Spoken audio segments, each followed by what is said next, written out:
Aterpea programaren lehenengo saioan Goebbelsen esaldi hau ekarri genuen gogora. Gezur bat 1000 aldiz errepikatzen baduzu, egi bihurtzen da.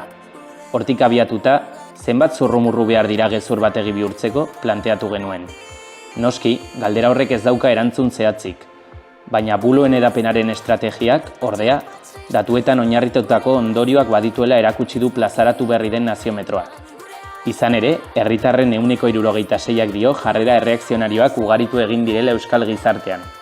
Eta 47ak joera hori bere inguru hurbilean nabaritu du. Gezurrak 1000 bider errepikatzen utzi aldiogu eskuin muturrari.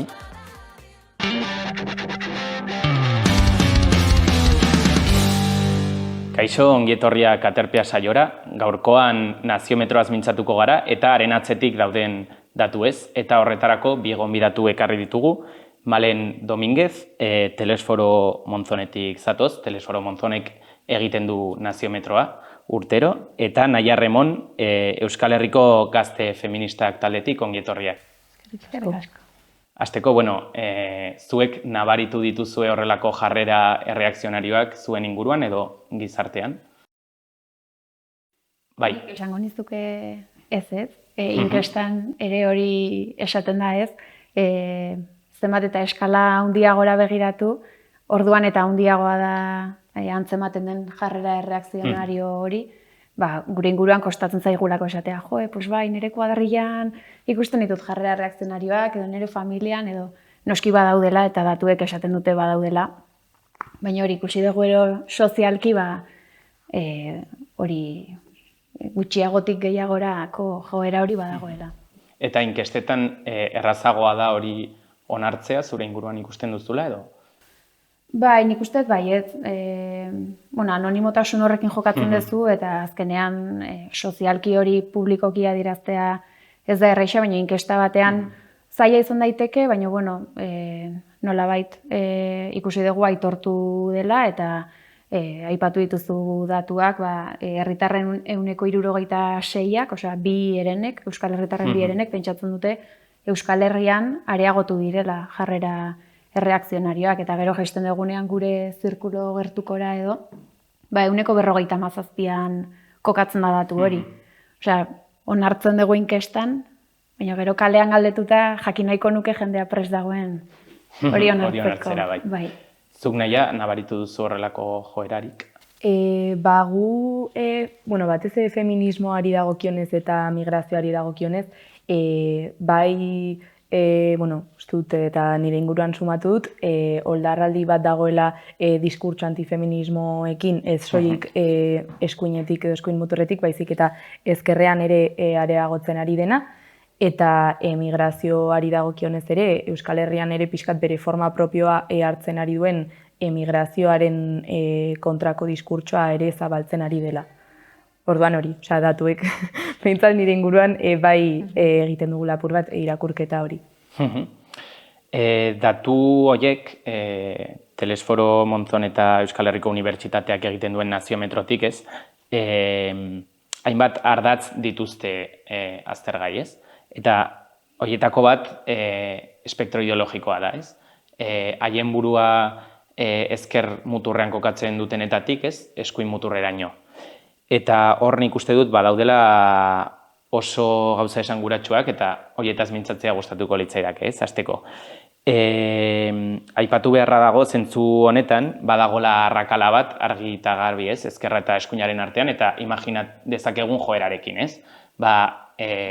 Ezkerrean haien burua kokatzen dutenek, ez, askoz ere jarrera erreakzionario gutxiago dituzte, edo ez da inbeste nabaritzen ez, eta eskuinan aldiz bai.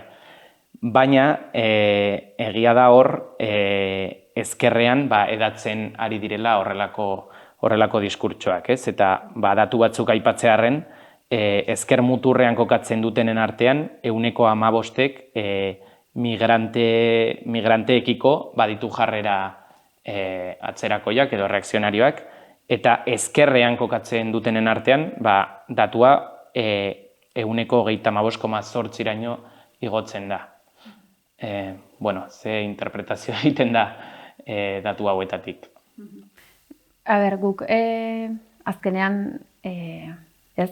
Politikoki edo eskuinak beti edo joera handiagoa dauka, erreakzionarioa izateko, kontserbadore puntu horretara jotzeko, eta ezkerra aldiz berritzaileagoa, irekiagoa, hori da, ez? Teoriak esaten duena, gero datuek erakutsi digute, hori ezker muturrekoek 15% ez dagoela ados edo aldarrikapen, atzerriko migratuekiko aldarrikapen horiek gehiagizkotzat jotzen dituztela, eta aldi berean, ia 60 da eskuin mutur horretan, posizio horretan kokatzen den, ordan arrakala oso handia da, eta guk interpretatzen dugu azkenean eskuin edo ezkerrekoa izan, sozializaziorako eremuak edo kalea, sare sozialak, kasu eskotan konpartitzen ditugu, eta sare sozialetan gehien bat mugitzen diren tendentziak edo horri indarra duten figura publikoak, influencerrak edo, hor propaganda, eskuineko propaganda pila bat mugitzen da, orduan ezkerreko pertsona bat izan arren, zuk jaten dituzu diskurtso guzti horiek, eta azkenean modu banalean edo zabaltzen diren mezu horiek kalatzen dute emakume hongan, gazte hongan, Euskal Estatuaren alde gauden hongan. Apur bat hortik ere, feminismoaren baitako edo barneko zenbat sektorek ere, esan behar da, suposatzen direnak ezkerraren baitan edo antolatzen direnak, asko instrumentalizatu izan dutela erasotzaile arrazializatuaren diskurtsoa, eta asko edatu da beldurraren kulturarekin elkarrekin, apur bat eskutik, erasotzailea edo emakume hongan violentzia sortzen duen sujetu hori, gizon beldurgarri bat dela kaleilun batean harrapatzen zaituena, eta askotan hori elikatu egiten da, gizon hori gainera atzerritarra dena. Eta hortaz, hori zuk aipatutako apur bat eskuinetik eta olatu erreakzionariotik elikatzen den diskurtso hori, gero inkluso zenbait mugimendutan ere eragina baduela, eta diskurtso eta status quo indartzearen parte azkenean bilakatzen dela.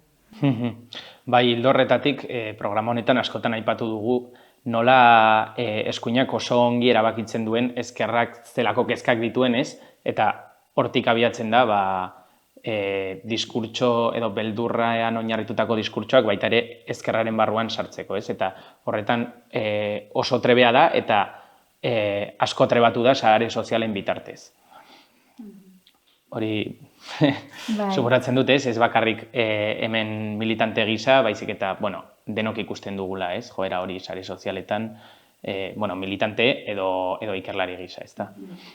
Bai, azkenean beldurraren kontu hau bilakatzen duena da, sistema bera indarrean jarraitzea, eta batez ere, izatea desmobilizatzailea guztiz, ez? Eta agentziak kentzea subjektu hori. Orduan, hortik, estrategikoa da guztiz eskuinak erabiltzen duen diskurtsa, azkenean ezkerrak eta proiektu politiko eraldatzaile edo alternatibo oro ekiditzeko tresna ezin hobea delako, beldur hori edatzea kontrol mekanismo gisa jarduteko. Beldurra eta gorrotoa, eta hemen ikuste dut bat egiten dutela, ez, antifeminismoak eta arrazakeriak, eta hori argi eta garbi ikusten da, zentro beraien burua, ez, zentroan kokatzen duten pertsonek duten joeran, eta oso ongi edo oso argi ikusten da naziometroari berriro erreparatzen badiogu, ez? Hemen oso datua berdina da, bai migrantei dagokionez eta bai generoari dagokionez, ez? 52,3 eta 53,3, osea, 100 erdiak baino gehiago, ez? Baditu jarrera erreakzionarioak zentroan. Hori bada gauza askoren erakusle, baina nik ateratzen dudan ondoriorik argiena, izan liteke ez, non kokatzen den orain ezkerra, asko mugitu dugula erdiruntzez, eta, bueno, segurenik gure espektro ideologikoaren erakusle argia da, ez, oro har. Bai. Azkenean, mundua ikusten dugu ez, munduan ze tendentzia gertatzen ari diren politikoki eta orokorrean eskubiranzko olatua izugarria da. Europa mailan, Hego Ameriketan, Ipar Amerikan, pixka tendentzia horiek erakusten dute, ez dakit ezkerraren ez ustuketa, baina hori zaila da munduan kontrako ronte batean eraikitzailea izatea eta egungo beharrei erantzungo dieten politikak egitea, etengabe dituzunean input guzti horiek ez, eskubiaren perspektiba harretatik. Nik bai enfatizatzeko aipatzen genuen ez, eskuin eta ezkerraren artean badago arrakala oso handi bat, baina batez ere profil bat da pixkat orokortzea, baina ikusi duguna egin dugu pixkat bereizia adinaren arabera, generoaren arabera eta eskala ideologikoaren araberako horren arabera ezarri erreakzionario maila eta bestalde genero berdintasunarekiko jarrera horiek. Eta ikusi dugu gizonezko 30 urtetik gorako eta eskuin mutur edo bereziki Euskal Estatuaren aurka dauden gizon horiek direla jarrera erreakzionarioenak dituztenak. Ez dukentzen, beste sektore batzuetan ere badaudenik ikusi dugun bezala. Zentzu horretan denok daukagun profila, buruan daukagun profila, ez naiz eta estereotipoa izan eta gero salbuespenak salbuespen, baino ez da uste bezain beste aldatu edo. Gero, generoari dagokionez, naia, hemen ikusten dugu zu aipatutako arrakala ez, argi eta garbi, baina nik uste dut baita ere kezkagarria dela eta ezakitze puntutaraino igual hau beti izan da horrela eta agerian uzten du inkesta batek, ez hori esango diazu zein den zuen susmoa, baina niri behintzat nahiko kezkagarria iruditu zait, 5 emakumetatik batek badituela jarrera erreakzionarioak eta uste duela ez, generoari dagokionez, igual urrunegi heldu garela ez. Eta hor ere, propaganda asko dago ez, eta patriarkatuaren propagandak nik uste dut guztiek jaten dugula hainbatean ez, haietatik. Bai, oso ados guztiz. Azkenean, sistema bera aurrera egiteko, ez? Eta kapitalismoan interesak bermatzeko, adibidez, uste dut garrantzia handia hartzen dutela ere, sare sozialek eta digitalizazioak diskurtso erreakzionari dagokionez, alde batetik etengabeko informazioaren bombardaketa bat delako, interes oso jakin batzuekin egiten den informazio bombardaketa gainera, ez? Eskuinaren partetik, eta interesatzen dela emakumearen rol jakin hori, ez? Pixkat lan desjabetuan jarduten jarraitzeko eta emakume klase horretatik ez ateratzeko. Orduan azkenean baldintzako horiek izanik, ez, etengabeko informazio bombardaketa zeinetan igual hitz egiten dugu azelerazio prozesu batean gaudela, ez, eta ez ditugula denborak gelditzeko eta gelditzeko une horietan pentsatzeko, horren ondorio zuzena da emakumeon artean ere diskurtso reakzionario hauek areagotzea.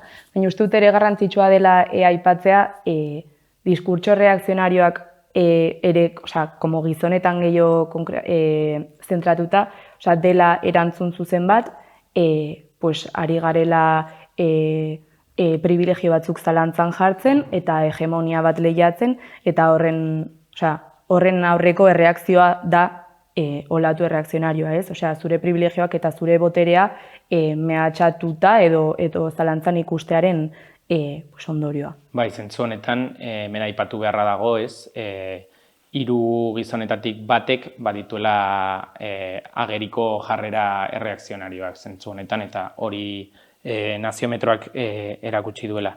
Hemen gustatuko litzaidake, hitz egin dugu hasteko, klase elkartasun faltaz, hitz egin du hemen seguruenik ere aizpatasun faltaz ez dakit zerez, baina badaude baita ere itxaropen puntuak eta bat adinarena da. gustatuko litzaidake zuk zeu kontatzea, ez, zelako emaitzak atera diren eta zelako irakurketa egiten duzuen. Bai, adinaren inguruan esaten da sozialki, ez, gazteak, ze reakzionarioak edo sare sozialetatik edaten Programa honetan ere bai, horregatik galdetzen dizut, bai. Bai, ez, daukagun mamu hori gazteen inguruan, eta inkesta honek dio ez dela horrela. Gero, noski egongo direla gazte reakzionarioak eta hortik edango dutenak. Baina, galdetu diegun guzti hauen artean, jarrera erreakzionarioagoa erakutsi dute 30 urtetik gorakoek, eta gero dago jetxiera bat urrengo adintartean, baina gero berriro handitzen da 60tik gorakoen artean. Hori esperotakoa da, ez? Jende heldua espero dezu gehiago. Bueno, guk egiten dugun irakurketa da, gazteek guzti hori jasotzen dutela, baina halere nolabait badaukatela ikuspegi kritiko bat, sare sozialetan ikusten duten horren aurrean pentsatzeko, inkluso sozializazio momentu horietan libre gelditzen direla, nolabaiteko diskurtso erreakzionario horietatik. Orduan, egia esan oso pozgarria da ikustea belaunaldi gazteak salbu gelditzen direla horretatik. Nik uste ere hor, igual nabarmendu alden fenomeno edo bat dela, olatu feministari dagokionez, 2018 eta 2019 garren urteetan egon ziren greba feministetan, uste dut badagoela gazteria bat, ez, edo gazte multzo bat, azidena eta ezidena, feminismoa oso presente izanik eta bestelako proiektu edo antolatze ereduak ezagunak izanik. Eta hezkuntza seguru. Hori da. Eta horrek ere, modu instituzionalagoetan ere hezkuntza sisteman ere eragina izan duelarik, baina, ustut, eta apurron militantziara ere ekarrita, militante asko feminismotik sortuak edo hortik hasi direla ere esan daiteke, eta uste dut ere bilakaera horren erakusleioa eta hemendik aurrera ere uste dut ikusten jarraituko dela aurreko urtean, bain 2023an ere egintzen greba feminista orokorra, uste dut gazteriak edan duela asko feminismotik ere, igual, hori 30 urteko jendeak igual urrunago eduki du edo hori. Gero, azterdu zuen beste ardatza da nazio ikuspegiari dagokiona ez, eta hori da berez naziometroak aztertzen duena urtez urte, baina aurten bestelako aldagai eta galdera batzuk sartu dituzu ez, eta hemen aztertzen ari garenak, orduan gustatuko litzaidake orain azaltzea, zelako interakzioa duen nazio ikuspegiak horrelako diskurtso erreakzionarioekin. Egia da, lehen aipatzen izunez, eskala ideologikoaren arabera aztertzen dugunean jarrera erreakzionarioa, eta nolako lotura duen horrek, titular bezala esangoet inkestatutakoen bi eren daudela erabakitzeko eskubidearen alde. Esate dute, nola nahi dezu, hasteko erabakitzeko eskubidearen alde zauden, bai, eta gero, ze formularen bidez izan beharko litzaken erabakitzeko eskubide hori. Eta orokorrean atera da, Frantzia eta Espainiako estatuek baimenduko balute, referendum hori aldekotasuna izugarria handia da. Orduan, kontestu horretan jarrita, interesgarria da ikustea Euskal Estatuarekiko jarrera nahiko altua dela, oraintxe bertan, eta kontrakotasuna nahiko bajua, eta erdibidean dagoela, lehen aipatzen genunez, masa handi bat, ideologikoki zentroan kokatzen dena, edo pixkat ez jakintasun batean kokatzen dena, eta izan ditekena politikoki aktibaziorako oso interesgarria. Orduan badauka harreman zuzena, edo behintzat zeharkakoa ez,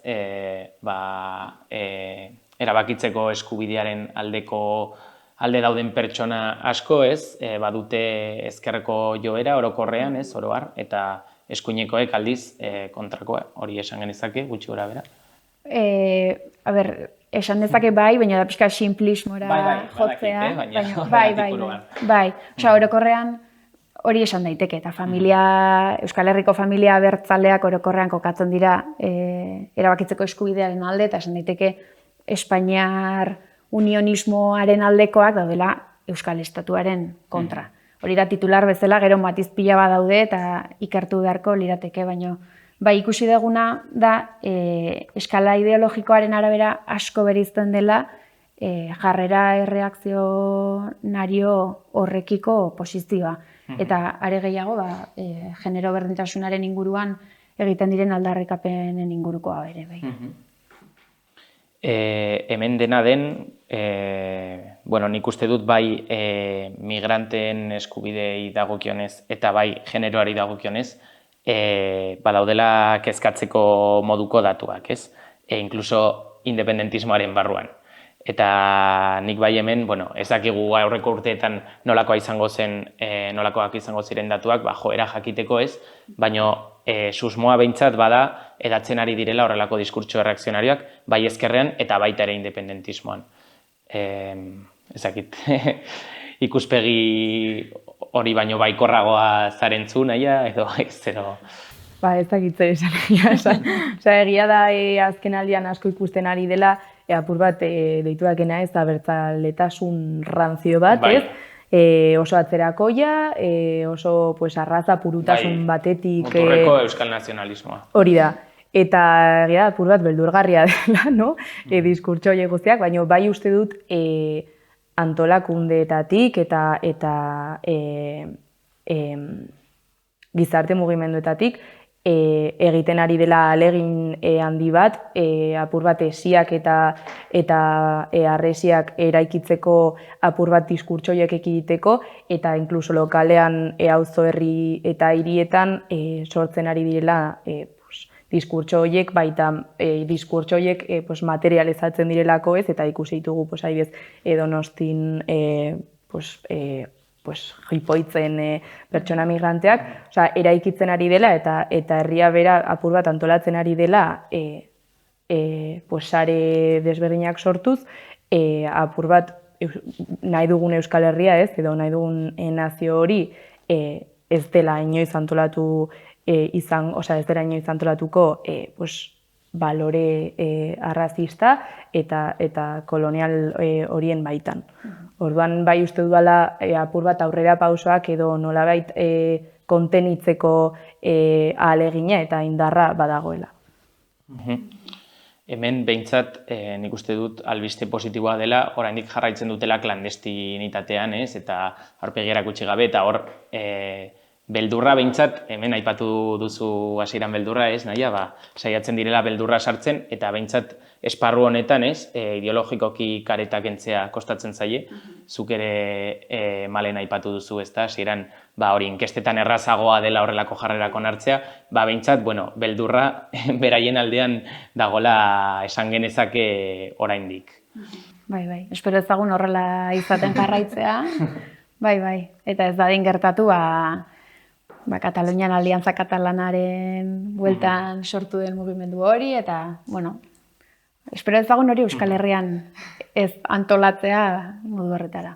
Mezu horrekin geratuko gara, eskerrik asko gaurkoan gurekin izateagatik, Malen eta Naia, eta hurrengoan ez gara berriz ikusiko aterpean, baino ateak zabalik utziko ditugu, orduan eskerrik asko beste aldean egoteagatik, plazer bat izan da aterpea aurkeztu ahal izatea, eta hurrengora arte.